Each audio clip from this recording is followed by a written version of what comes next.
Shalom, shalom. Je vous salue tous dans le nom précieux de notre Seigneur Jésus. Je suis votre servante Shiloh de Dieu. Ce matin, mes frères et sœurs, je voudrais partager une toute petite parole avec vous. Et cette parole-là se trouve dans la Bible, dans le livre de Jean 10, à partir du verset 10 jusqu'à 11.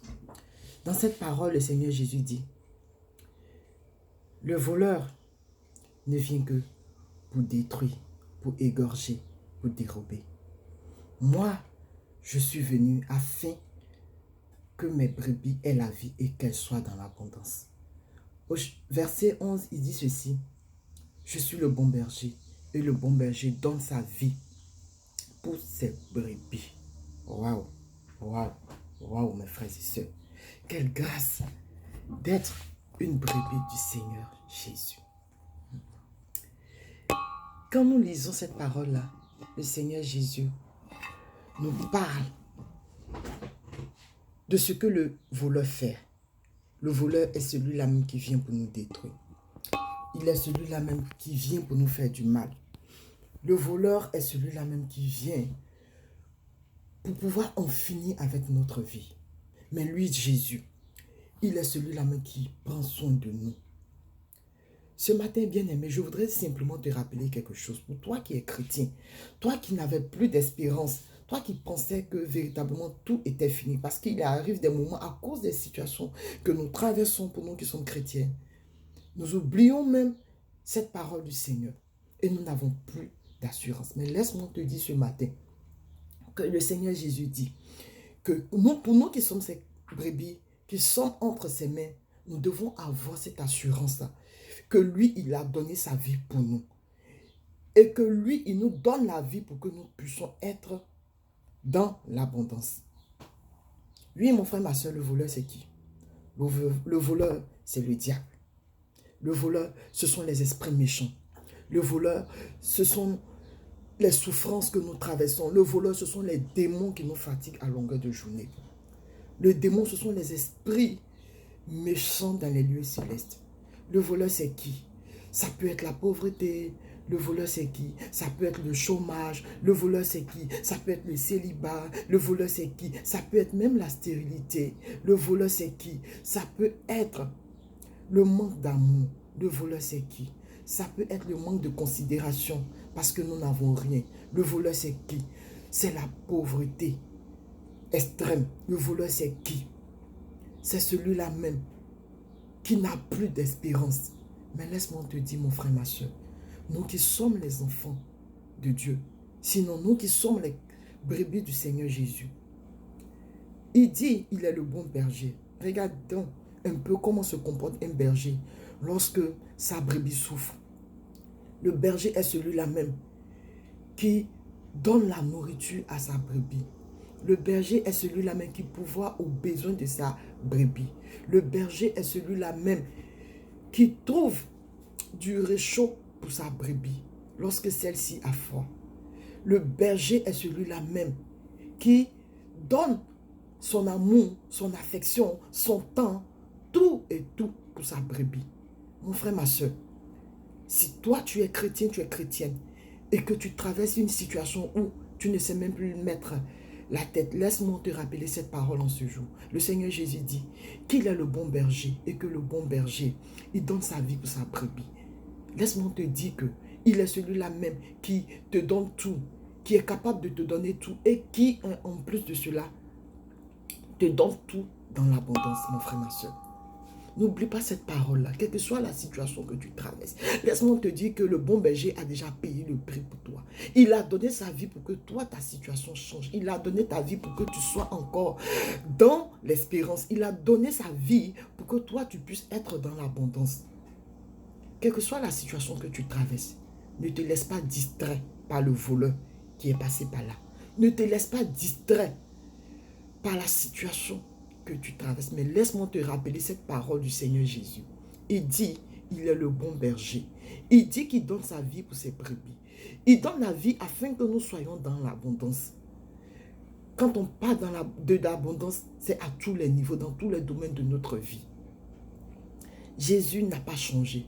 Quand tu lis le livre d'Hébreux 13, le chapitre 8 dit ceci, que Christ est le même hier, aujourd'hui, éternellement. C'est pour te dire quoi, mon frère, ma soeur? Quelle que soit ta situation que tu traverses, si hier Jésus avait pourvu aux situations de quelqu'un, il est capable de le faire aujourd'hui pour toi et il le fera encore demain pour quelqu'un d'autre ou même pour toi. Avec Jésus, nous irons toujours de l'avant. Avec Jésus, nous serons toujours fortifiés, nous serons toujours consolés, mon frère, ma soeur. Jésus, il ne nous abandonnera jamais. C'est pourquoi, toi qui avais perdu l'espérance, reprends courage. Toi qui avais perdu l'espoir, reprends courage ce matin.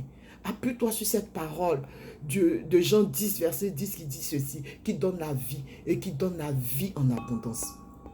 Nous devons être dans l'abondance à tous les niveaux, mon frère, ma soeur. Ne te laisse pas distraire, quel que soit ce que le voleur veut faire. Mais laisse-moi te dire que Christ a déjà payé le prix. Il a donné sa vie pour toi.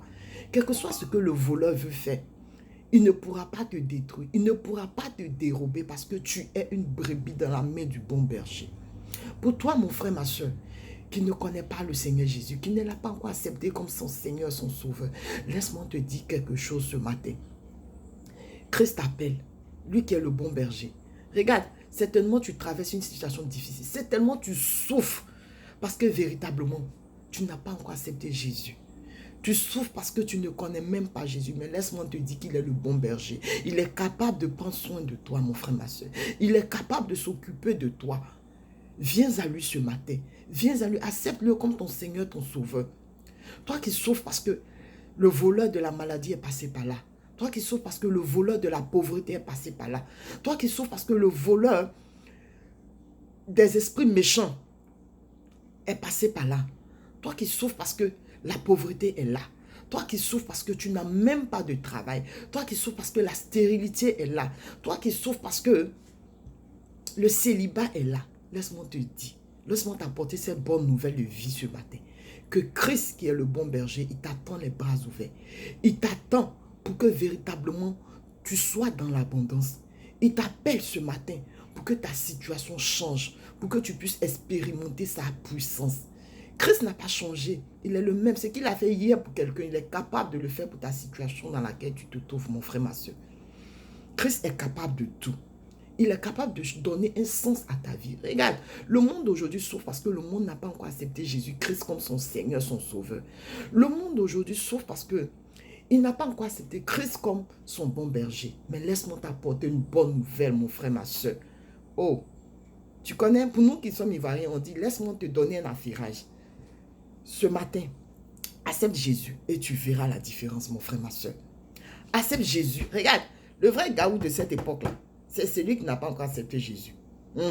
Le vrai Nyata, là, c'est celui qui n'a pas encore accepté Jésus. Pour ceux qui ne connaissent pas ce qu'on appelle Nyata ou Gaou, ce sont les ignorants. Quand on te dit que tu es Gaou, ou bien quand on te dit que tu es Nyata, ça veut dire que tu es ignorant. Le vrai ignorant de notre époque, c'est celui qui n'a pas encore accepté Jésus.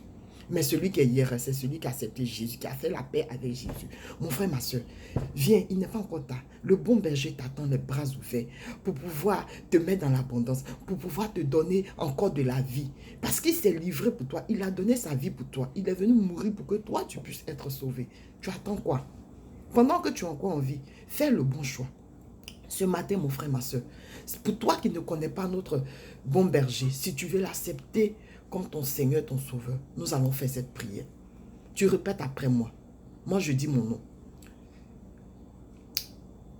Ce matin, moi, Shiloh de Dieu, le bon berger Jésus, je t'appelle ce matin dans ma vie. Je voudrais ce matin t'accepter comme mon Seigneur, mon Sauveur. Je souffre depuis longtemps. Je tourne en rond. Ma situation ne fait que s'empirer. Mais ce matin, je viens d'apprendre cette bonne nouvelle. Que toi qui es le bon berger, tu t'es donné pour moi. Tu t'es donné pour que tes brebis soient dans l'abondance. Tu t'es donné pour que tes brebis aient la vie. Tu t'es donné pour que tes brebis soient toujours dans l'abondance. C'est pourquoi ce matin, je vais t'accepter comme mon Seigneur, mon Sauveur personnel, Jésus. Je vais t'accepter. Oh Jésus, je viens à toi ce matin. Car je suis fatigué. Je suis chargé. Je suis fatigué. Je viens ce matin pour pouvoir décharger tous mes fardeaux. au pied de ta croix. Je veux t'accepter comme mon réel Seigneur, mon réel Sauveur. Car j'ai remarqué que je n'ai plus d'issue. Car j'ai remarqué que par ma propre force, je ne peux rien. C'est pourquoi j'ai entendu parler de toi. J'ai entendu parler de toi à travers cette vidéo. J'ai entendu que toi, Jésus, tu es capable de changer ma situation. C'est pourquoi ce matin, je viens à toi comme mon Seigneur, mon Sauveur. Je veux t'accepter. Prends-moi tel que je suis, car j'ai besoin de toi. Amen. Oui, que Dieu nous bénisse. Merci Seigneur Jésus pour cette grâce que tu as permis que nous puissions faire cette vidéo. Que Dieu nous bénisse.